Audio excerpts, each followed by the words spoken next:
Good morning आल training B.Ed first year. आज हम सब C3 जो सब्जेक्ट का नाम है लर्निंग और टीचिंग।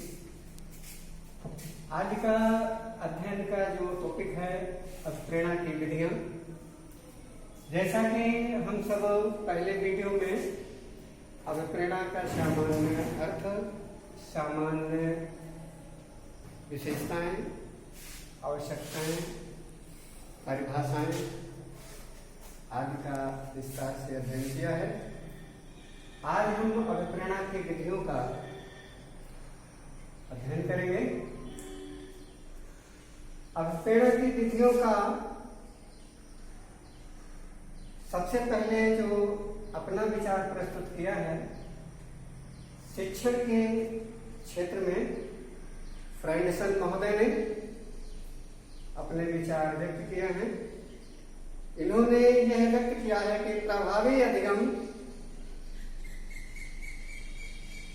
वही बेहतर हो सकता है जिसमें अभिप्रेरणात्मक कारकों की प्रधानता रहती है या होती है।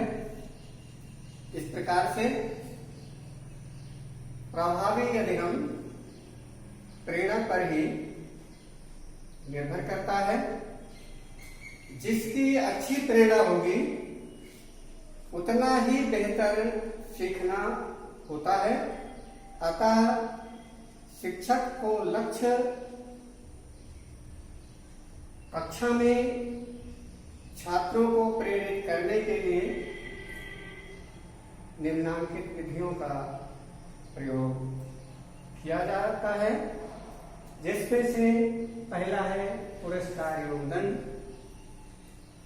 दूसरा है प्रशंसा एवं निंदा, थर्ड है सफलता व असफलता और चौथा है प्रतियोगिता एवं सहयोग, छठा प्रगति का ज्ञान, नेक्स्ट है रुचि, अगला है नवीनता, आठवां है आवश्यकताओं का ज्ञान और लास्ट में कक्षा का वातावरण। ये 9 पॉइंट जो अभिप्रेरणा से अपना संबंध रखते हैं, जिसका हम विस्तार से मुख्य रूप से संक्षिप्त रूप में जानना चाहेंगे। पुरस्कार एवं दंड। अब इसमें से सबसे पहले छात्रों के जो अपने विषय वस्तु पर जो कोई गतिविधि दी जाती है और उस गतिविधि को छात्र बेहतर तरीके से वो प्रस्तुत करता है, तो स्वभावतः अन्य सामान्य छात्रों की तुलना में उस छात्र को हमें उसे के क्रियाविधि को देखते हुए उसके मनोबल को बढ़ाने के लिए अन्य सामान्य छात्रों से एक अलग पहचान बनाने के लिए शिक्षक को पुरस्कार का वितरण करना चाहिए, जिससे कि छात्र की जो मनोवृत्ति है, मनोविचार है, प्रेरणा है, मनोबल है, वो अधिक से अधिक प्रभावी हो, आगे बढ़े और उसमें रुचि, जिज्ञासा अधिक उत्पन्न हो और वो कार्य को और अच्छे लगन के साथ प्रस्तुत करता है करे। इसी में है दंड। इसमें नकारात्मक पॉइंट भी बालकों को सही दिशा में लक्ष्य की प्राप्ति करने के लिए एक अंग नकारात्मक जैसे दंड का रूप दिया जाता है। यह भी होना स्वाभाविक है। यह 2 प्रकार से भी हो सकता है या होता है। पहला होता है शारीरिक दंड, दूसरा होता है आर्थिक दंड। तो शारीरिक दंड के माध्यम से बच्चों में डर पैदा करना चाहिए, भय पैदा करना चाहिए, जिससे वो अपने विषय क्षेत्र पर वो फोकस करने के लिए प्रेरित हो, जिज्ञासा हो। यदि बच्चों में डर नहीं रहेगा, थोड़ा सा भय नहीं रहेगा, तो बच्चा निश्चिंत होता है और फिर वो अपने कार्य को उतनी प्राथमिकता और जिम्मेदारी के साथ करने के लिए प्रेरित नहीं होता, जिज्ञासु नहीं होता है, तत्पर नहीं होता है। इसलिए बच्चों को अधिक से अधिक प्रेरणा और जिज्ञासा उत्पन्न करने के लिए बच्चों में थोड़ा सा शिक्षक द्वारा भय दंड का भी प्रावधान होना स्वाभाविक होता है, होना चाहिए। नेक्स्ट होता है प्रशंसा एवं निंदा। बच्चों को उनके किए गए कार्यों की प्रशंसा की जानी चाहिए, जिससे उनके किए गए कार्यों में आत्मबल, प्रेरणा का जागृति पैदा हो, जिससे उन्हें किसी अपने कार्य को लक्ष्य प्राप्त करने के लिए और अधिक प्रेरणा प्राप्त हो, रुचि उत्पन्न हो। और अगर वो किसी दंड की तरह नकारात्मक इसमें भी यदि कार्य सकुशल व्यवस्थित रूप से अच्छा नहीं देखा जाता है, तो उसे भी हम निंदा के रूप में, अर्थात यहाँ निंदा से तात्पर्य है कार्य को पुनः कार्य करने के लिए प्रावेदित करना। इसलिए बालकों में उस कार्य को जब तक वो सही दिशा में अपने कार्य को सिद्धि प्राप्त नहीं कर लेता है, आत्मसिद्धि नहीं मिल जाती है, तब तक उस कार्य को पुनः दोहराते रहना चाहिए। इसीलिए उस कार्य को पुनः प्रेरित करने के लिए पुनः उसको अन्य कार्यों, अन्य बालकों के तुलना में उसे पुनः प्रेरित करना चाहिए। नेक्स्ट होता है सफलता व असफलता। कार्य करते समय बालक स्वयं अपने कार्य की मूल्यांकन के रूप में वो अनुभूत करे कि हम क्या अपने कार्य को सही दिशा में जा रहे हैं या कर रहे हैं कि नहीं कर रहे हैं, इसका ज्ञान भी बालक को होना चाहिए। और अगर इतना ज्ञान होता है बालक को, तो वो बालक किसी कार्य को करने में और अधिक रुचि के साथ वो कार्य को दिशा देने के लिए तत्पर रहता है। और असफलता ये मनोबल को गिराती है, जो प्रेरणा होती है उस प्रेरणा को हतोत्साहित करती है। इसलिए अपने कार्य को सफलता को ही एक मात्र उद्देश्य, लक्ष्य मानते हुए कार्य में सफलता प्राप्त करनी चाहिए। प्रतियोगिता एवं दंड और सहयोग। बालकों में आपस में हमें प्रतियोगिता करानी चाहिए, जिससे ये बालकों के किए गए कार्यों का गुणात्मक मूल्यांकन किया जा सके। इस प्रकार से बालक को हमें आपस में कभी कदार भी प्रतियोगिता करानी चाहिए, जिससे बालकों में गुणवत्ता, निखार उत्पन्न हो, प्रगति का ज्ञान।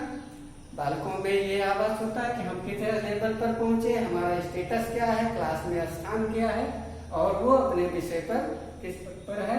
फिर उसमें रुचि भी होना चाहिए। इसी तरह नवीनता, पहले किए गए कार्यों से अगर प्रेरणात्मक से प्रेरित होकर के वो दूसरी बार अगर उस कार्य को पुनः फिर करता है, तो उसमें पहले की अपेक्षा एक नवीन लक्ष्य की प्राप्ति होती है, ज्ञान की प्राप्ति होती है, रुचि उत्पन्न होता है, फिर आवश्यकताओं का ज्ञान। उसको ये महसूस हो कि इस ज्ञान का उपयोग मेरे जीवन के लिए है, भावी जीवन के लिए है, शिक्षण के लिए है, समाज के लिए है, हमारे देश के लिए है। तो उस ज्ञान को वो प्राथमिकता देगा और प्राथमिकता के साथ अपने ज्ञान को वो अर्जित करने के लिए प्रेरित होगा। फिर कक्षा का वातावरण, कक्ष का जो वातावरण है वो शैक्षिक होना चाहिए, जिससे बालकों में शिक्षा के प्रति रुचि उत्पन्न होती है, प्रयास उत्पन्न होता है, और वह बालक रुचि के साथ, कक्षा के वातावरण के साथ शिक्षण को अधिक रुचि के साथ, इच्छा के साथ वो शिक्षण कार्य करता है, फोकस करता है। अब आते हैं मास्लो का अभिप्रेरणा सिद्धांत। सबसे पहले मास्लो ने अपने शिक्षण क्षेत्र में 1954 में अभिप्रेरणा के बारे में अपने विचार व्यक्त किए हैं। उन्होंने यह बताया है कि अभिप्रेरणा एक वैज्ञानिक अध्ययन हेतु सिद्धांत का प्रतिरूप है, जिसकी आवश्यकता का वर्णन उन्होंने एक पदानुक्रम में किया है। जैसा कि हम एक रेखा चित्र के माध्यम से यहाँ पर प्रस्तुत कर रहे हैं। पहला है शारीरिक आवश्यकता, दूसरा है सुरक्षा की आवश्यकता, तीसरा है सदस्य होने अथवा स्नेह पाने या देने की आवश्यकता, चौथा है सम्मान की आवश्यकता और पांचवा है आत्मसिद्धि की आवश्यकता। अब हम शारीरिक आवश्यकता के बारे में अभिप्रेरणा के संबंध में मास्लो के विचार का विस्तार से अध्ययन करना चाहेंगे, जिसमें पहला है शारीरिक आवश्यकता। जैसा कि बालक ही नहीं, प्राणी ही नहीं, समस्त जैविक को अपने शरीर को व्यवस्थित संचालित करने के लिए भूख प्यास लगती है। शरीर की सुरक्षा के लिए, जीवन को जीवित रखने के लिए भोजन की परम आवश्यकता है। और इस संदर्भ में 3 इसके लिए मौलिक आवश्यकताएं थी, लेकिन वर्तमान में अब 5 का रूप दे दिया गया है, जिसमें से पहला है भूख, भोजन, फिर शरीर को सुरक्षित रखने के लिए वस्त्र, फिर तीसरा है आवास, और अब शिक्षा और चिकित्सा स्वास्थ्य क्षेत्र। ये 5 मौलिक आवश्यकता में गणना की गई है। लेकिन जब शरीर स्वस्थ रहेगा, उसको अच्छा सा पोषण मिलेगा, अच्छा सा पौष्टिक आहार मिलेगा, तो शरीर का निर्माण भी सुव्यवस्थित रूप से सुचारू रूप से होगा और इस प्रकार से बालक निश्चिंत होकर के अपने कार्य को दिशा देने के लिए तत्पर रहता है। वह स्वयं आंतरिक अंतःस्तर से उसको प्रधानतः प्रेरणा मिलती है और वो समाज में दे करके वह तत्वों से प्रभावित होकर के वो कार्य को दिशा देता है। दूसरा है सुरक्षा की आवश्यकता। हर प्राणी आज के रूप में एक भय बना रहता है, डर बना रहता है, विनाश के प्रति वो सचेत रहता है। इसलिए प्राणी को ये प्रयास होना चाहिए कि स्वयं की वो सुरक्षा किसके माध्यम से करे, इसलिए वो सुरक्षा के प्रति जागरूक रहे। और इसका एक ही प्रधान कारक होता है, केवल शिक्षा। शिक्षा अगर है तो व्यक्ति अपने जीवन को व्यवस्थित रूप से सुरक्षित रखने के लिए अपने आप वो तैयार हो जाता है, तैयार रहता है। तीसरा है सदस्य होने अथवा स्नेह पाने या देने की आवश्यकता। आज समाज में वो आगे बढ़ करके एक परिवार के सदस्य के रूप में अपने को स्वीकार करना चाहिए। और इतना ही नहीं, उसे यह भी एहसास हो कि समाज में, अपने घर में उसका मान सम्मान हो, आदर हो, सत्कार हो, सद्भाव हो, और यह प्रवृत्ति वो दूसरे के प्रति भी सम्मान देने के लिए अपने को यथार्थ करे। सम्मान की आवश्यकता, बालक को ये भी लगे कि हमारा भी सम्मान है, मान है, स्वाभिमान है। अगर इसके प्रति वो अपने आवश्यकता समझता है तो स्वाभाविक है उसको एक अंतःस्तर और समाज के प्रति भी प्रेरणा मिलती है। आत्मसिद्धि की आवश्यकता लास्ट में है।